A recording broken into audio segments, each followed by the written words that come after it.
5 here is discuss with your teacher what does a suitable gene means in the context of DNA vaccine. Okay, students. Now, this is a nice question. Let's see what the answer looks like. The term suitable gene refers to that gene or a specific segment of DNA where it needs to be targeted. That will be modified in the host to produce specific proteins to kill a specific disease causing organism. Okay, suitable gene or target gene. So what this is like identification.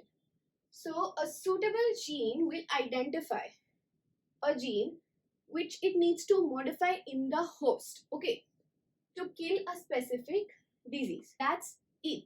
You are just supposed to write this much. If the disease is killed or that you target something, it would be on spot, and that's it. Okay,